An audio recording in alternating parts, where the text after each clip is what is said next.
बच्चों, आज मैं आपसे कक्षा 12 व्यवसाय अध्ययन अध्याय 6 नियुक्तिकरण के अंतर्गत नियुक्तिकरण के अर्थ पर चर्चा करूंगा। देखिए बच्चों, गत वीडियो में हमने नियोजन और संगठन के बारे में पढ़ा।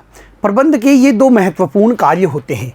देखिए, नियोजन के अंतर्गत प्रबंध क्या करना है,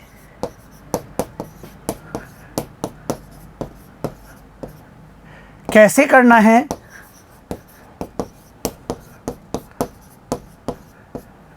किसके द्वारा करना है,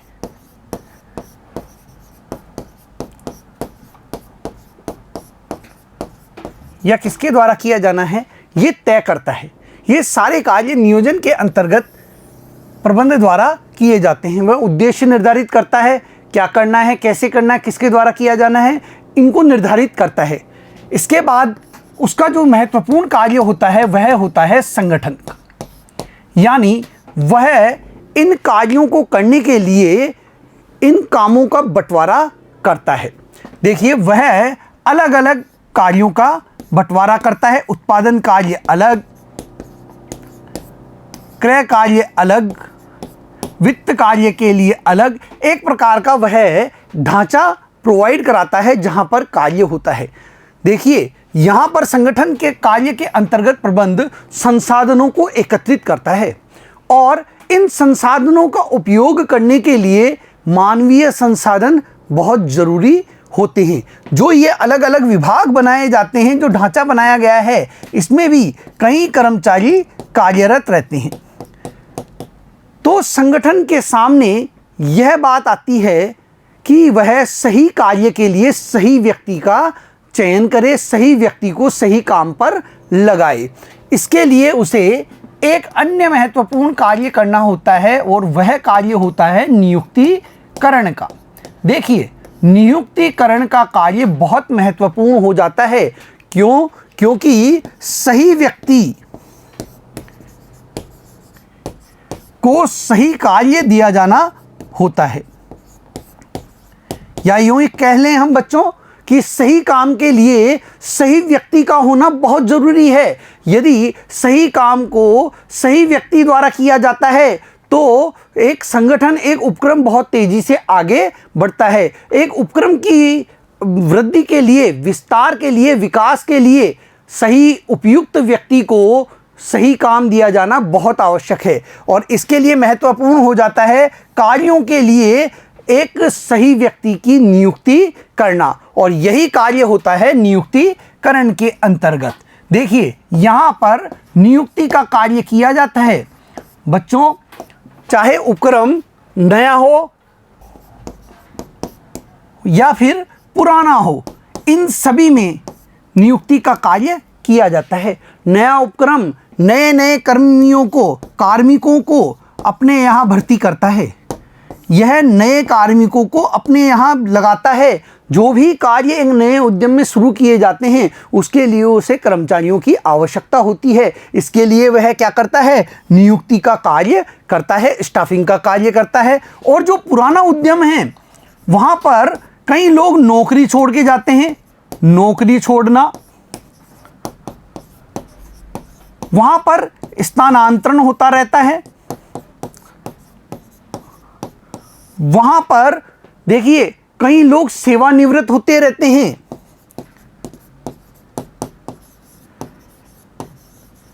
सेवानिवृत्ति के कारण भी क्या होता है? वहां पर नियुक्ति का कार्य लगातार चलता रहता है। ऐसी स्थिति में भी क्या चलता है? नियुक्ति का कार्य किया जाता है। तो ये जो कार्य है ये लगातार निरंतर होता रहता है। देखिए बच्चों, यहाँ पर एक चीज़ और ध्यान देने वाली बात है कि उपक्रम चाहे छोटा हो, चाहे छोटा उपक्रम है तो भी नियुक्ति का कार्य होगा, तो भी वहाँ पर क्या होता है? नियुक्ति का कार्य किया जाता है, चाहे छोटा उपक्रम ही क्यों न हो। और यदि उपक्रम बहुत बड़ा है, विशाल उपक्रम है, उसकी कई सारी इकाइयाँ हैं, तो वहाँ पर भी नियुक्ति का कार्य बहुतायत में किया जाता है।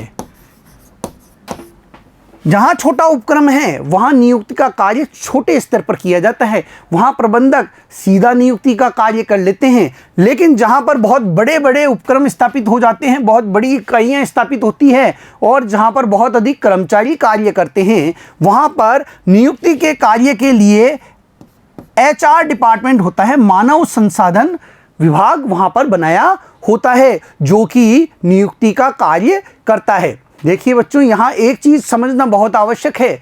जो भी संसाधन संगठन कार्य के अंतर्गत एक उपक्रम ने इकट्ठे किए थे, उन संसाधनों का सही उपयोग मानवीय संसाधन द्वारा ही किया जाना संभव होता है। यदि आपने सही व्यक्ति का चयन किया है, सही व्यक्ति को नियुक्त किया है, तो वह उन संसाधनों का कुशलतापूर्वक उपयोग करेगा, वह उनका प्रभावी ढंग से उपयोग करते हुए संगठन के हित में कार्य करेगा और संगठन को क्षति कम से कम होगी, कम लागत में वह अधिक उत्पादन कर सकेगा। आइए अब इसे हम और अच्छी तरह देख लेते हैं बच्चों।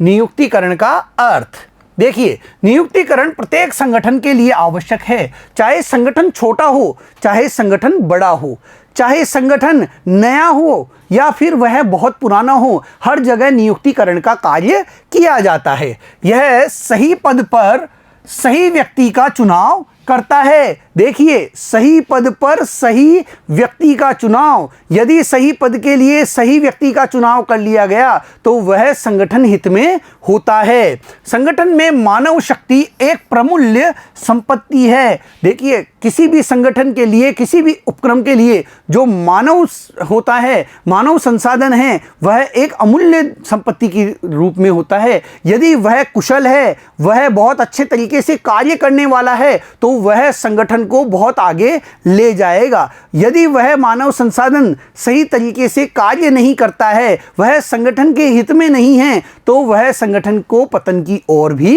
ले जा सकता है। नियुक्तिकरण का अर्थ लोगों को कार्यरत करना है, लोगों को काम पर लगाना है।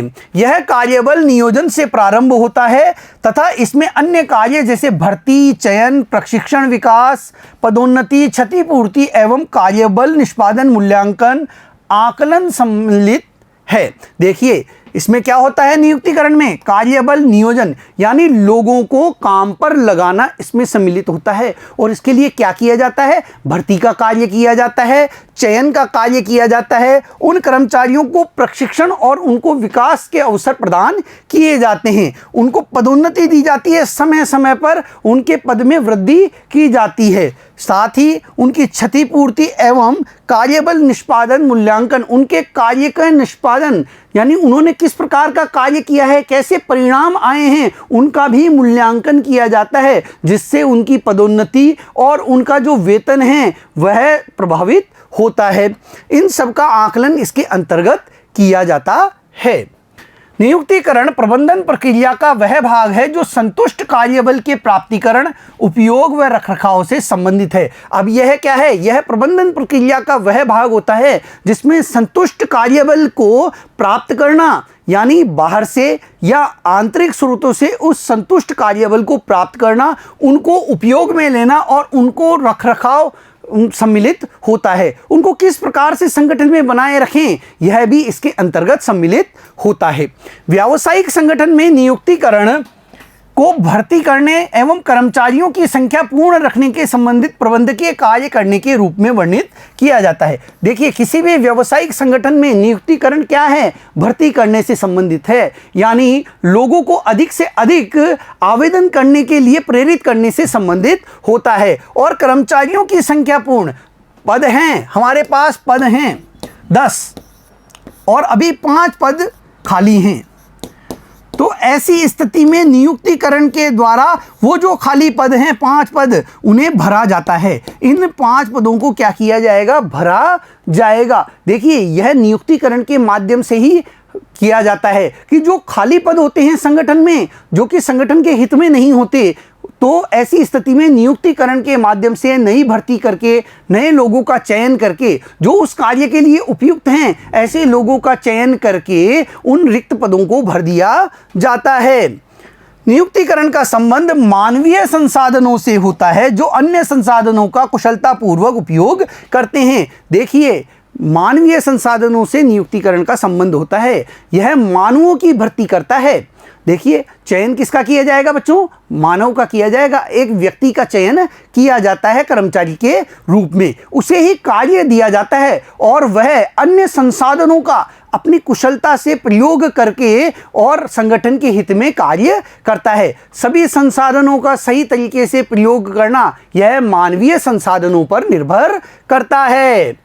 एक नए उद्यम में नियुक्तिकरण प्रक्रिया नियोजन तथा संगठनिक प्रक्रियाओं को निष्पादित करती है। देखिए, एक नया उद्यम है तो वहाँ नियुक्तिकरण जो है वह नियोजन और संगठनिक प्रक्रियाओं को निष्पादित करने का कार्य करती है। जो योजना तैयार की है, जो संगठन का ढांचा तैयार किया गया है, उसको काम में लेने के लिए लोगों की भर्ती की जाती है। बिना किसी लोगों को नियुक्त किए कोई भी संगठन आगे नहीं बढ़ सकता, वह अपने उद्देश्य, अपने लक्ष्य को प्राप्त नहीं कर सकता। इसके लिए एक जो नया उद्यम होता है उसे नए लोगों को भर्ती करना होता है। एक पूर्व स्थापित उद्यम में नियुक्तिकरण एक निरंतर चलने वाली प्रक्रिया है। देखिए, पहले से स्थापित जो उद्यम है वहां पर नियुक्तिकरण यह निरंतर चलने वाली प्रक्रिया होती है। लगातार यह प्रक्रिया वहां पर चलती रहती है। कोई नौकरी छोड़कर जाता है, कोई सेवानिवृत्त होता है, कोई पदोन्नति प्राप्त करता है, इससे पद रिक्त होते रहते हैं और उन पदों को भरा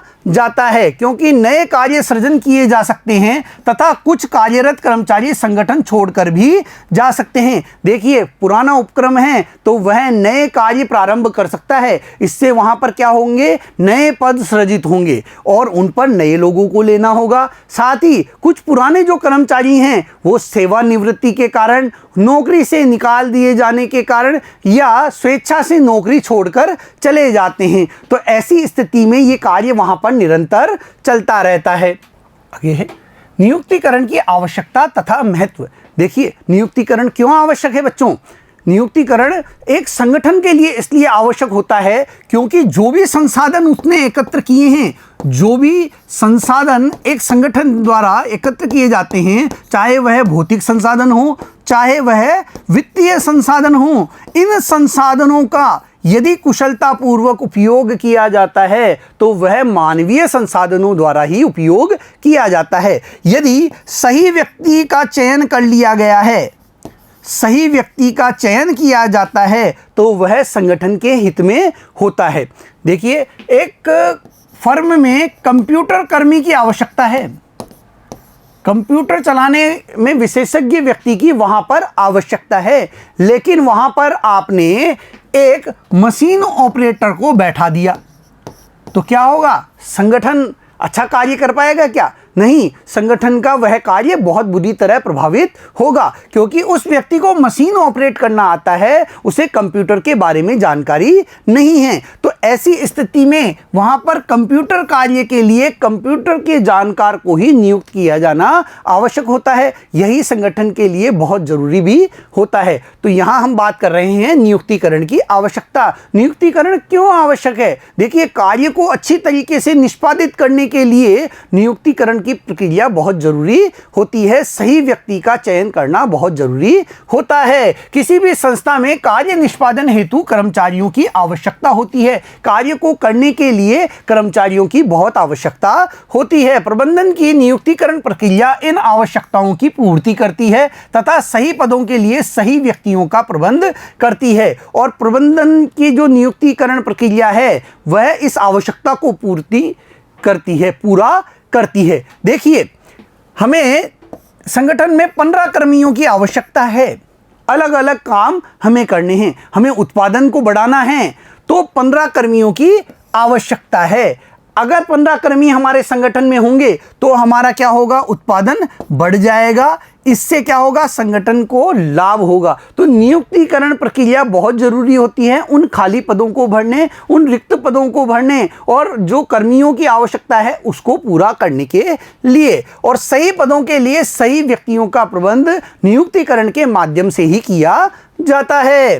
बेहतर परिणाम के लिए नियुक्तिकरण के विभिन्न पक्षों जैसे आवश्यकता, चयन, क्षतिपूर्ति तथा प्रलोभन, प्रशिक्षण तथा विकास पर किए गए अनुसंधानों का प्रयोग किया जा सकता है। देखिए, बेहतर परिणाम प्राप्त करने के लिए किन किन बातों पर ध्यान दिया जाता है? आवश्यकता, कितने पदों के लिए कितने लोगों की आवश्यकता है, किस प्रकार के लोगों की आवश्यकता है, उसे कंप्यूटर ज्ञान आना चाहिए, उसे मशीन चलाने के बारे में जानकारी है, या फिर उसे वित्तीय से संबंधित जानकारी होनी चाहिए। इस प्रकार की जानकारी यहाँ पहले एकत्र की जाती है, यानी किस प्रकार के पद के लिए किस प्रकार के व्यक्ति की आवश्यकता है, यह जानना बहुत जरूरी होता है। उसी के अनुरूप व्यक्ति का चयन किया जाता है, उसे क्षतिपूर्ति तथा प्रलोभन दिया जाता है, उसे वेतन भत्ते दिए जाते हैं, उसे कई अन्य प्रकार की सुविधाएं प्रदान की जाती है, बोनस इत्यादि उसे प्रदान किया जाता है, प्रशिक्षण भी प्रदान किया जाता है। देखिए, समय समय पर कर्मचारियों को प्रशिक्षण देना भी बहुत जरूरी होता है, इससे उनका विकास होता है और संगठन का हित भी होता है। ये सारे जो कार्य हैं ये नियुक्तिकरण के अंतर्गत किए जाते हैं।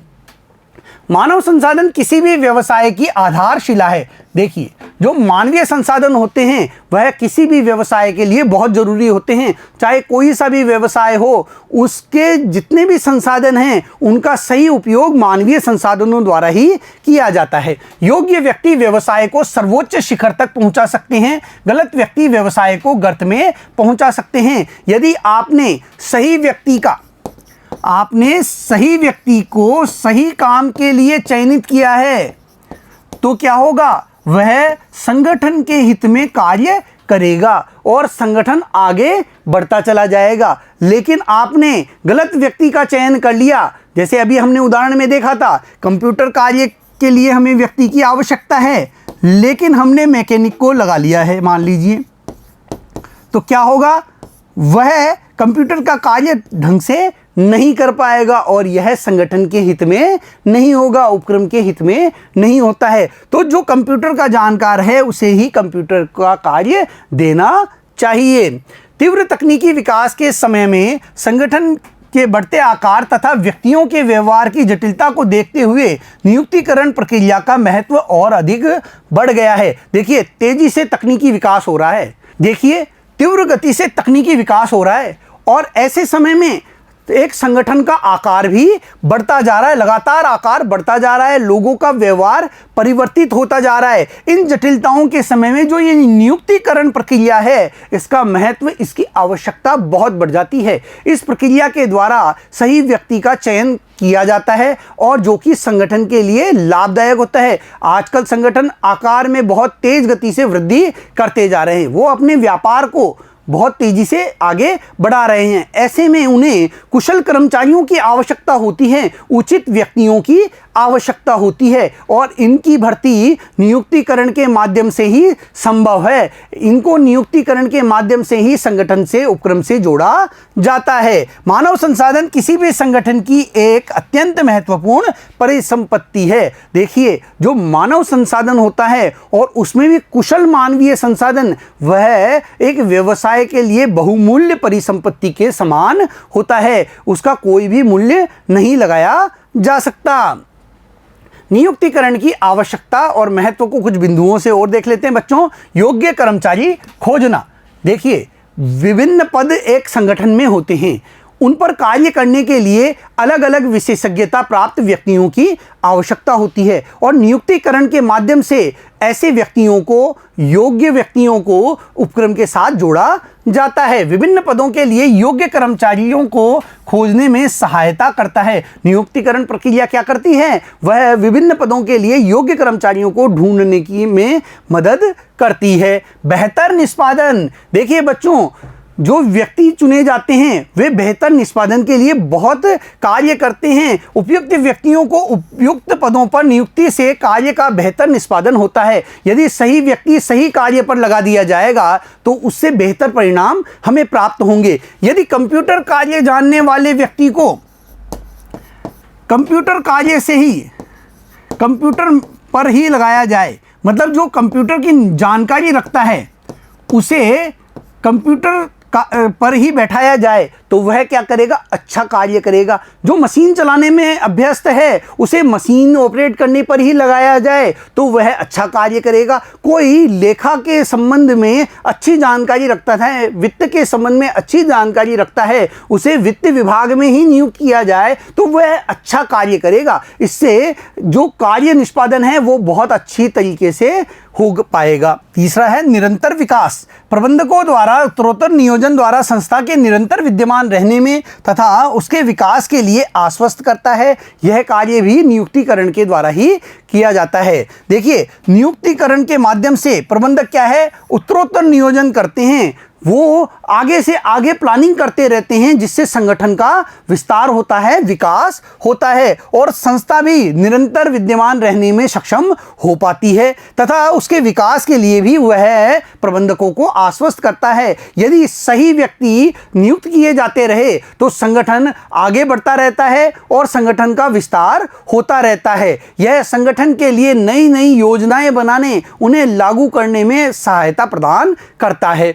अगला बिंदु है चौथा, मानव संसाधनों के सर्वोत्तम उपयोग को संभव बनाता है। देखिए, नियुक्तिकरण के माध्यम से जो मानव संसाधन हैं उनको यदि सही कार्य पर लगाया जाता है, यदि उनकी योग्यता के अनुसार उन्हें काम दिया जाता है तो वे अच्छा प्रदर्शन कर सकते हैं और उनका सही उपयोग संभव हो पाता है। नियुक्तिकरण की सहायता से मानव संसाधनों का सर्वोत्तम उपयोग संभव है। पांचवा है कर्मचारियों की कार्य संतुष्टि एवं मनोबल वृद्धि में सहायक। देखिए, नियुक्तिकरण के माध्यम से जो कर्मचारी होते हैं उनको कार्य संतुष्टि प्रदान की जाती है, उनके मनोबल में वृद्धि की जाती है, उनके कार्यों का मूल्यांकन करके उनके क्षतिपूर्ति की व्यवस्था, उनके पारिश्रमिक की व्यवस्था इस प्रकार की जाती है ताकि वे संतुष्टि प्राप्त करें और उनका मनोबल बढ़े। उद्देश्यपूर्ण मूल्यांकन तथा कर्मचारियों के योगदान का न्यायोचित प्रतिफल के द्वारा कार्य संतोष में सुधार करता है तथा कर्मचारियों का मनोबल बढ़ाता है। देखिए, उद्देश्यपूर्ण मूल्यांकन के द्वारा तथा कर्मचारियों के योगदान के द्वारा उनका न्यायोचित प्रतिफल तय किया जाता है। किस प्रकार का कर्मचारी का योगदान रहा है संगठन के लिए, उसके आधार पर उसे प्रतिफल प्रदान किया जाता है जो कि उनके विकास के लिए कार्य करता है, उनमें कार्य संतुष्टि पैदा करता है और उनके मनोबल को बढ़ाने का कार्य करता है। उन्हें समय समय पर पदोन्नति दी जाती है, उन्हें वेतन वृद्धि दिया जाता है, उन्हें बोनस और अन्य परिलाभ प्रदान किए जाते हैं जो कि उनके कार्य के प्रति संतुष्टि प्रदान करने के लिए बहुत आवश्यक होते हैं। मानव संसाधन प्रबंध।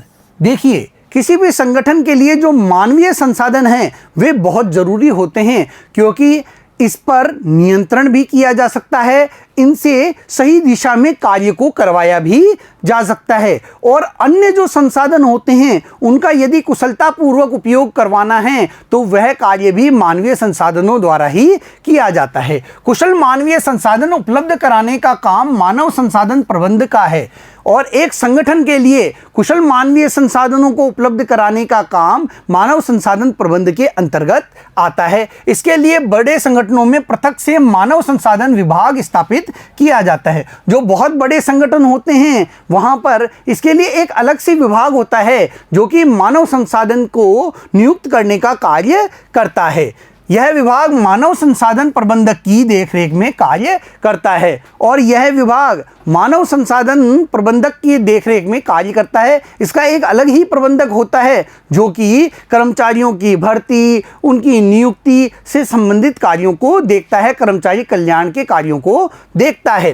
मानव संसाधन प्रबंध में मानव संसाधन की भर्ती, चयन, विकास, उपयोग, प्रशिक्षण, क्षतिपूर्ति और अभिप्रेरणा को सम्मिलित किया जाता है। देखिए, मानव संसाधन प्रबंध के अंतर्गत एक मानवीय संसाधन की भर्ती, उसके चयन को लेकर, उसके प्रशिक्षण, विकास को, उसके किस प्रकार से उपयोग में लिया जाना है, उसको क्या क्षतिपूर्ति दी जाएगी, उसका क्या पारिश्रमिक रहेगा, उसको किस प्रकार से मोटिवेट किया जा सकता है, यह सभी कुछ सम्मिलित किया जाता है। नियुक्तिकरण मानव संसाधन प्रबंध के रूप में। देखिए, यहाँ पर बात आती है कि नियुक्तिकरण और मानव संसाधन प्रबंध क्या है। वो नियुक्तिकरण जो है उसे मानव संसाधन प्रबंध के रूप में किस प्रकार देखा जाता है, तो आइए देखें। देखिए, एक जब छोटा उपक्रम होता है तो वहाँ पर वहाँ पर कर्मचारियों की नियुक्ति का कार्य जो है वह प्रबंधक द्वारा आसानी से कर लिया जाता है। वहाँ पर ये कार्य किसके द्वारा कर लिया जाता है? प्रबंधक द्वारा कर लिया जाता है। मान लीजिए उत्पादन विभाग में किसी कर्मचारी की आवश्यकता है तो वह प्रबंधक आराम से एक उत्पादन के लिए मजदूर की भर्ती कर लेगा, उसकी नियुक्ति कर लेगा। इसी प्रकार किसी लेखांकन कार्य के लिए एक विशेषज्ञ की आवश्यकता है तो प्रबंधक उसकी भी भर्ती नियुक्ति कर लेता है। तो यहाँ पर जब छोटा उपक्रम होता है तो नियुक्तिकरण का कार्य प्रबंधक द्वारा आसानी से कर लिया जाता है, जहाँ पर 50-60 कर्मचारी कार्य करते हों।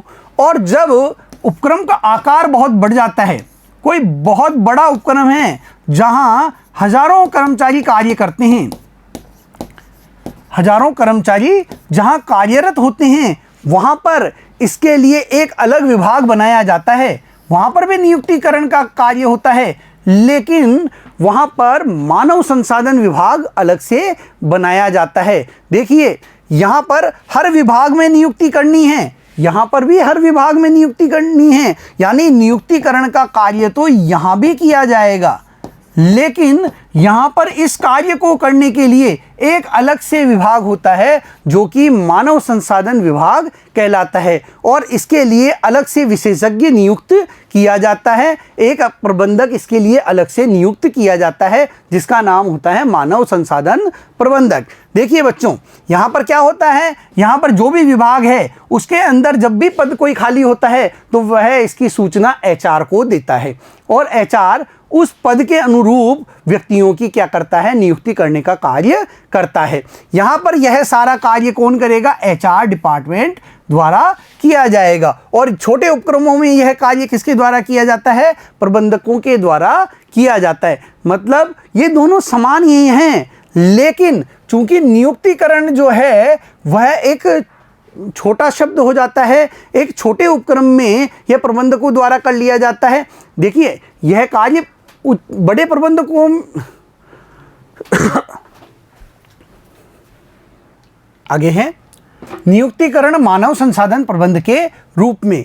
देखिए यहाँ नियुक्तिकरण मानव संसाधन प्रबंध के रूप में है, इसको बताना है। देखिए क्या होता है, जो मानव संसाधन प्रबंध है, जो मानव संसाधन प्रबंध है वह एक विस्तृत अवधारणा है। वह क्या है? एक विस्तृत अवधारणा है। और जो नियुक्तिकरण का कार्य है यह इसी के अंतर्गत आता है, यह इसी के अंतर्गत आता है। मानव संसाधन प्रबंध एक विस्तृत अवधारणा है जिसमें ही नियुक्तिकरण का कार्य भी आता है। बच्चों, नियुक्तिकरण के कार्य के अंतर्गत भर्ती का कार्य होता है, चयन के कार्य किए जाते हैं, साथ ही साथ प्रशिक्षण एवं विकास का कार्य होता है। देखिए ये जो कार्य हैं ये नियुक्तिकरण के अंतर्गत किए जाते हैं, और ये समस्त कार्य मानव संसाधन प्रबंध के अंतर्गत किए जाते हैं। यानी यहाँ पर नियुक्तिकरण के अंतर्गत आने वाले समस्त कार्य तो किए ही जाएंगे, साथ ही साथ इसमें कर्मचारियों को क्षतिपूर्ति, उनका किस प्रकार से उपयोग में लिया जाना है इसको भी देखा जाता है। उन्हें जो अन्य सहायता दी जाती है, जो अन्य प्रलोभन दिए जाते हैं, उनके बारे में भी यहाँ देखा जाता है। उनके कार्य का मूल्यांकन भी यहाँ किया जाता है। साथ ही उन्हें अभिप्रेरणा देने का कार्य भी मानव संसाधन प्रबंध के अंतर्गत सम्मिलित किया जाता है। यानी मानव संसाधन प्रबंध जो है यह क्या है? एक विस्तृत अवधारणा है, जबकि जो नियुक्तिकरण है वह है एक छोटी अवधारणा है। देखिए बच्चों, वैसे तो यह कार्य एक ही है। जो बड़ा संगठन होता है वहाँ पर कई सारे विभाग होते हैं। बड़ा जो संगठन होता है उसमें कई सारे विभाग होते हैं, साथ ही साथ उनके अंदर भी कई पद रिक्त होते रहते हैं। समय समय पर उनमें कई सारे पद रिक्त होते रहते हैं। अब अगर वह खुद ही नियुक्तिकरण का कार्य करेंगे तो बहुत पेचीदगियां आ जाती है। इसके लिए इन बड़े उपक्रमों में एक HR डिपार्टमेंट अलग ही होता है, ह्यूमन रिसोर्स डेवलपमेंट से संबंधित विभाग एक अलग ही होता है जो कि इन कर्मचारियों की भर्ती करता रहता है जो कि रिक्त हो रहे हैं।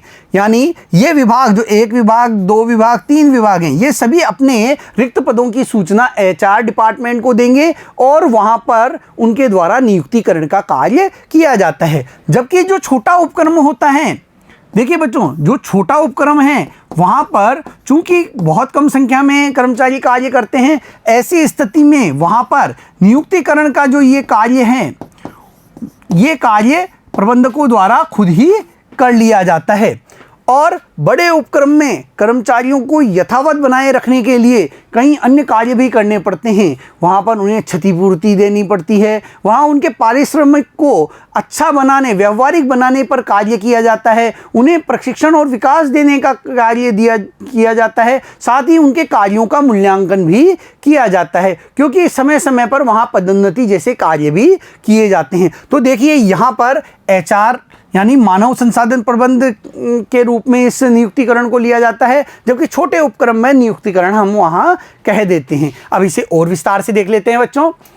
नियुक्तिकरण मानव संसाधन प्रबंध के रूप में नियुक्तिकरण प्रक्रिया प्रबंधन के मानवीय तत्वों से संबंधित है। देखिए, नियुक्तिकरण प्रक्रिया के अंतर्गत मानवीय तत्वों को समाहित किया जाता है। संगठन के मानव संसाधनों का प्रबंधन एक महत्वपूर्ण कार्य है, क्योंकि किसी भी संस्थान की सफलता इस पर निर्भर करती है कि कार्यों का निष्पादन कितनी कुशलता से किया जाता है, कार्यों को किस कुशलता के साथ संपादित किया जाता है, इस पर ही एक उपक्रम की सफलता निर्भर करती है। और इसके लिए बहुत जरूरी होते हैं कि जो आपके पास मानवीय संसाधन हैं, जो मानवीय संसाधन आपके पास हैं, उपक्रम में हैं, वे कैसे हों? वे कुशल होने चाहिए, यानी योग्य होने चाहिए। और इसीलिए जो नियुक्तिकरण का कार्य होता है उसमें सही कार्य के लिए सही व्यक्ति का चयन करना बहुत जरूरी हो जाता है। कोई भी संगठन अपने उद्देश्यों की पूर्ति में कितना सफल है, इसका निर्धारण बहुत कुछ मानव संसाधनों की योग्यता, अभिप्रेरणा तथा उनके निष्पादन के आधार पर होता है। एक संगठन अपने लक्ष्यों को किस तरीके से प्राप्त करेगा, कितना प्राप्त कर लेगा, यह उसके मानव संसाधनों पर निर्भर करता है, उनकी कुशलता पर निर्भर करता है, उनकी सक्षमता पर निर्भर करता है। यह मानव संसाधनों की योग्यता, वो कितने प्रेरित हैं, कितने स्वप्रेरित होकर वे संगठन के लिए कार्य कर रहे हैं, इस पर निर्भर करेगा और उनके निष्पादन के आधार पर तय किया जाता है। मानव संसाधन प्रबंध के अंतर्गत नियुक्ति अभिलेख रखना, कर्मचारियों के लिए नीतियां तैयार करना, कर्मचारी अनुसंधान करना, विशेषज्ञता प्रदान करना आदि सम्मिलित होता है। देखिए, अब मानव संसाधन प्रबंध के अंतर्गत अन्य कार्य क्या होते हैं? देखिए, जो नियुक्ति अभिलेख हैं कर्मचारी से संबंधित, वो भी मानव संसाधन प्रबंध विभाग द्वारा रखा जाता है। जो अलग से विभाग बनाया गया है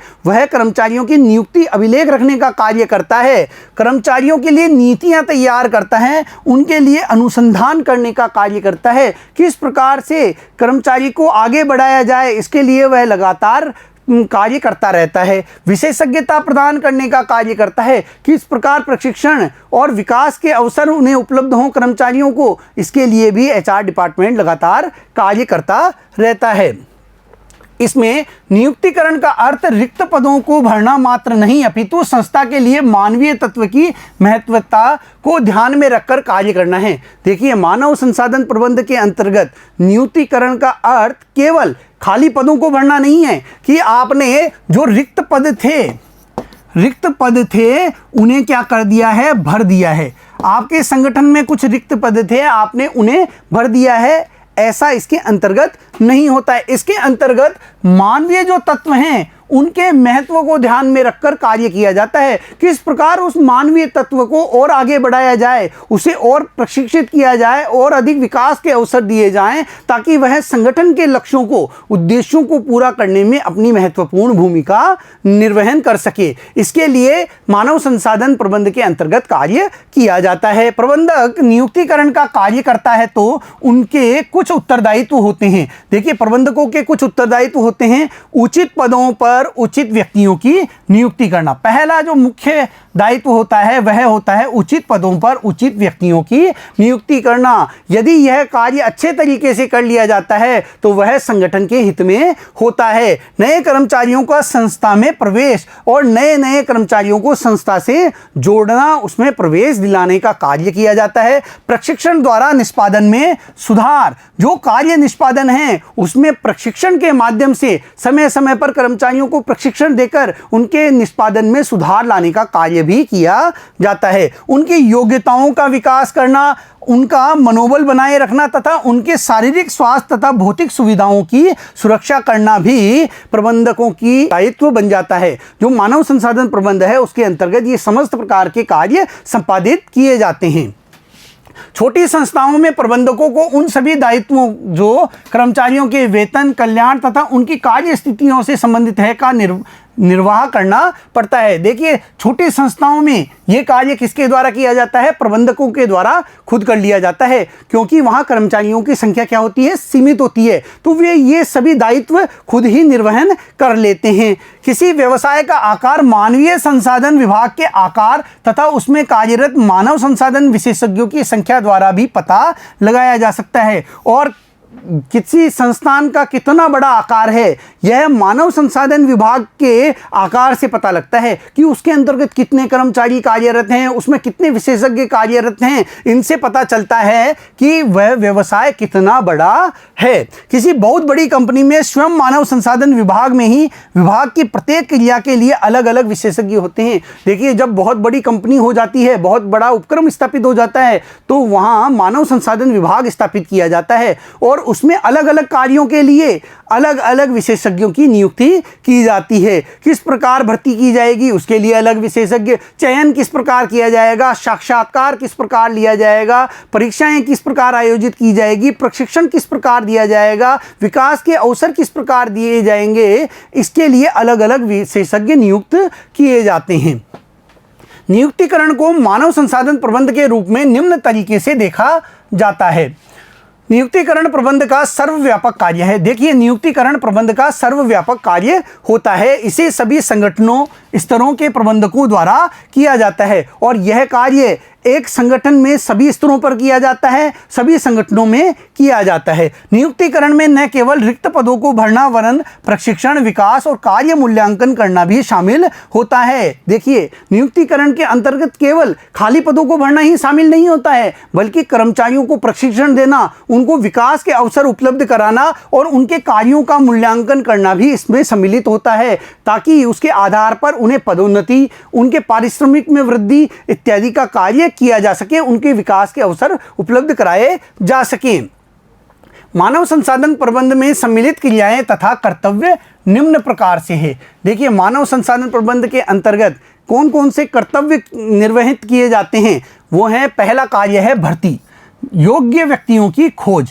देखिए, भर्ती के अंतर्गत सही व्यक्ति की खोज की जाती है, सही व्यक्ति को उपक्रम से जोड़ने का काम किया जाता है। जो खाली पद हैं उसके लिए बहुत अधिक मात्रा में आवेदन वो करें, इसके लिए कार्य किया जाता है। कार्य का विश्लेषण करना, विभिन्न कार्यों के बारे में सूचना एकत्रित करना तथा कार्यों का विवरण तैयार करना। देखिए, यह भी बहुत महत्वपूर्ण कर्तव्य है, कार्य का विश्लेषण। किस प्रकार का कार्य है और उस कार्य को करने के लिए किस योग्यता वाले व्यक्ति की आवश्यकता है, इसका निर्धारण किया जाना बहुत आवश्यक है, क्योंकि इससे सही व्यक्ति का चयन करने में आसानी होती है। क्षतिपूर्ति तथा प्रोत्साहन योजनाओं का विकास करना और कर्मचारियों के लिए क्षतिपूर्ति योजनाएं, उन्हें किस प्रकार से वेतन मिलेगा, उन्हें किस प्रकार के भत्ते दिए जाएंगे, साथ ही किन प्रकार की प्रोत्साहन योजनाओं को अमल में लाया जाएगा, इनका विकास करना भी मानव संसाधन प्रबंध के अंतर्गत बहुत महत्वपूर्ण कर्तव्य होता है, कार्य होता है। कुशल निष्पादन तथा जीवन वृद्धि हेतु कर्मचारियों का प्रशिक्षण तथा विकास, कर्मचारियों में कुशलता में वृद्धि लाने के लिए समय समय पर प्रशिक्षण व विकास के अवसर प्रदान करना भी बहुत अधिक महत्वपूर्ण कार्य होता है। श्रम संबंध, संघ प्रबंध संबंधों का अनुरक्षण व रखरखाव। देखिए, मानव संसाधन प्रबंध के अंतर्गत श्रमिक जो संगठन होते हैं उनके और प्रबंधकों के बीच में मधुर संबंध स्थापित करने के लिए भी यह कार्य करता है। देखिए, यदि श्रमिकों के संगठन और जो प्रबंधक हैं इनके बीच बहुत आसानी से समझौते होते रहते हैं, तो तो वह संगठन के हित में ही होता है, अन्यथा ये श्रम संगठन समय समय पर हड़ताल व तालाबंदी के माध्यम से संगठन को नुकसान पहुंचा सकते हैं। तो इनके बीच मधुर संबंध स्थापित करने का कार्य भी मानव संसाधन प्रबंधन के अंतर्गत किया जाता है। शिकायतों का निराकरण, देखिए सही समय पर सभी शिकायतों का यदि निराकरण कर दिया जाता है तो वह उपक्रम के लिए लाभदायक होता है। कर्मचारियों की समस्याओं को समय पर सुलझा देना बहुत जरूरी होता है। सामाजिक सुरक्षा तथा कर्मचारियों के कल्याण हेतु योजनाएं बनाना, यह भी मानव संसाधन प्रबंधक का महत्वपूर्ण कर्तव्य होता है कि वह कर्मचारियों के कल्याण के लिए समय समय पर योजनाएं बनाए, सामाजिक सुरक्षा से संबंधित कार्य करता रहे। कानूनी मामले तथा कानूनी पेचों से कंपनी की सुरक्षा तथा बचाव करना, देखिए कोई भी कंपनी यह नहीं चाहती कि वह कानूनी पचड़ों में फंसे। ऐसी स्थिति में कानूनी पचड़ों से बचाने के लिए मानव संसाधन प्रबंध कार्य करता है। वह कंपनी की सुरक्षा करने का कार्य करता है और कानूनी मामलों से बचाने के लिए वह कंपनी को सहयोग प्रदान करता है। निष्कर्ष, मानवीय संसाधन प्रबंध एक अत्यंत विस्तृत अवधारणा है। देखिए मानव संसाधन प्रबंध जो है वह एक विस्तृत अवधारणा है, बहुत बड़ी अवधारणा है, जिनमें विभिन्न प्रकार की क्रियाएं सम्मिलित है। नियुक्तिकरण इसका ही एक भाग है। नियुक्तिकरण मानवीय संसाधन प्रबंध का एक भाग है, एक छोटा भाग होता है। नियुक्तिकरण मानव संसाधन प्रबंध का एक अंतर्निहित भाग है जो कर्मचारियों के कार्य संबंधों को स्थापित करने के लिए उन्हें जानने, मूल्यांकित, समीक्षा करने के उद्देश्य में कार्यरत रहती है। ये सभी एक उद्देश्यपूर्ण क्रियाएं होती है। देखिए यहाँ बताया गया है कि जो नियुक्तिकरण है वह मानव संसाधन प्रबंध का एक अंतर्निहित भाग है, यानी वह मानव संसाधन प्रबंध के अंतर्गत ही निहित होता है। इसमें कर्मचारियों के कार्यों का मूल्यांकन किया जाता है, उनको जानने, उनकी समीक्षा करने के उद्देश्य से यह कार्य किया जाता है। तो यह क्या हो गई, यह एक उद्देश्यपूर्ण क्रिया भी कहलाती है। नियुक्तिकरण प्रबंधन क्रियाएं करती है जैसे नियोजन, संगठन, निर्देशन, नियंत्रण वह प्रबंध के विभिन्न कार्यात्मक क्षेत्र जैसे विपणन, वित्तीय प्रबंधन दोनों ही प्रकार की क्रियाएं करती है। देखिए जो नियुक्तिकरण के अंतर्गत प्रबंधन से संबंधित क्रियाएं भी की जाती हैं, नियोजन प्लानिंग भी की जाती है, एक ढांचा भी खड़ा किया जाता है, कार्यों का बंटवारा भी किया जाता है, निर्देशन भी किया जाता है, नियंत्रण भी स्थापित किया जाता है। साथ ही विभिन्न कार्यात्मक क्षेत्र जैसे विपणन और वित्तीय प्रबंधन से संबंधित कार्य भी इसके अंतर्गत किया जाता है। मतलब यह दोनों ही प्रकार की क्रियाएं इसके अंतर्गत की जाती है। इसमें प्रबंधक के आवश्यक कार्य तथा मानव संसाधन विभाग द्वारा निभाई गई एक परामर्शदाता की भूमिका होती है। और जो नियुक्तिकरण है इसमें प्रबंधक के आवश्यक कार्य तो होते ही हैं, साथ ही मानव संसाधन विभाग द्वारा जो परामर्श की भूमिका निभाई जाती है वह भी इसमें समाहित होती है। बच्चों, आज इस वीडियो में हमने नियुक्तिकरण का अर्थ जाना, मानव संसाधन प्रबंध के बारे में जाना और मानव संसाधन प्रबंध के एक भाग के रूप में नियुक्तिकरण को समझा। अगले वीडियो में फिर मिलेंगे। धन्यवाद।